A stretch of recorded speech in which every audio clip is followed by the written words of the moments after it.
So in today's video we're going to be looking at two techniques using the myofascial release ball to help correct an exaggerated kyphosis in the thoracic region of the spine. So what does that look like? It looks a little bit like this.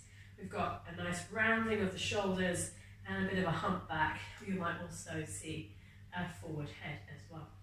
So there's nothing wrong with being able to adopt this position. So if you spend a little bit of time in your day relaxing, maybe you slouch a bit, not a problem, as long as we can get out of that position when it comes to the rest of our movement capabilities. So if you know that you do this a bit, but you know that you can also do this, then it's not such a big deal. However, if we get fixed into this position, this slouch back, we might increase our lordosis as well to try and correct it, to bring ourselves up.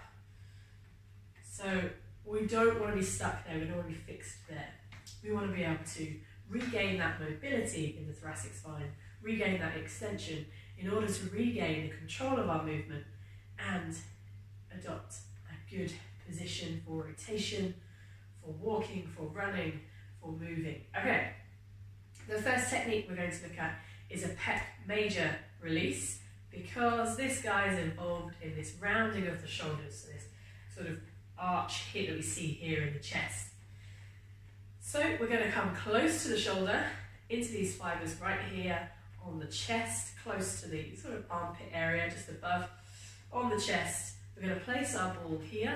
We're going to externally rotate the hand, so you'll probably find that if this is a problem you have, when you're upright, your knuckles will face forwards. They shouldn't, they should be facing out to the sides. We should have a nice extension through here instead of that flexion. So we're going to adopt an external rotation with the hand. We're going to use a wall, so you're going to turn your palm to face the wall as you perform this release. Now it's really nice to use a corner, so I'm going to use this area right here, because it allows us to adopt a good posture whilst we're doing this release. We don't have an issue with our face kind of getting caught up in the wall and us having to lean away, which could be adopting some strange postures there. We don't want to be doing a release then. We want to be relaxing into a good and adopting a good posture. So, ball on the chest, ball to the wall. Palm to the wall first, and we're going to lean our body weight into the ball in order to get deep into those tissues and initiate a good release.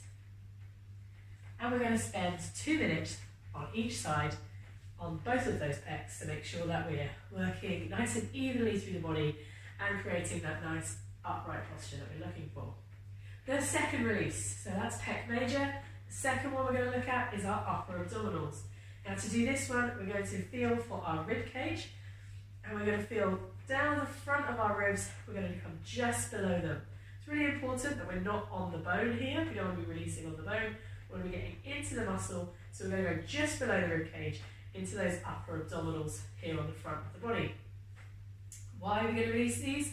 These guys are involved in this decrease of height that we see when we get this rounding, and this pulling down that we see on the front of the body, which you can see in turn pulls the shoulders round in front and gives us that nice arch in the spine, that exaggerated kyphosis that we're talking about. Also, these guys have a lot to do with this forward head. So they're part of the chain of muscles that run down the front that get nice and tight, which exaggerate this forward head. So we're going to take our ball just underneath the ribs. It's really important that we're not on the bone, but it's also important that we're not in the centre of the line of the body here. There's a xiphoid process up there, we don't want to go anywhere near that. We want to make sure that we're just off to the side, underneath the rib cage, and we're going to come down to the mat. So we're going to come down here, we're going to come into kind of a little bit of a cobra position. We're going to place that ball underneath the ribs onto the upper abdominals. We're going to support our body weight on our elbows, and we're going to just ease into this one. So it can be a little bit of a different feeling being on those abdominal muscles. There's a lot of organs underneath there obviously, so we don't want to be applying loads of pressure here. We want to be easing into that pressure, so you can just adjust the elbows as you feel the amount of pressure you can take. Alongside this one, we can actually mobilise a little bit. So we can turn our chest towards the ball, and we can turn our chest away from the ball, nice and slowly, just working at getting nice and deep into those tissues to release those upper abdominals. Now for that release, we want to work somewhere between 1 minute and 2 minutes on each side, depending on how comfortable you are with this abdominal release. So those are our 2 techniques for attacking this exaggerated kyphosis. And we only really want to be attacking these areas if we feel that we are getting stuck in this posture and unable to correct into that nice thoracic extension and that neutral spine that we want to be working from. I hope you enjoyed this video. Hope you found these techniques useful. If you want to have a look at some more of these, please check out the other blog posts that I've been doing in this series. So we looked at ankle mobility, hip mobility, and now thoracic spine mobility. And keep an eye out for the next few blog posts where we're going to be looking at what we want to work alongside these releases with, because we don't want to be too mobile. We want to make sure that we're maintaining a good balance between mobility and tension and strength in those areas.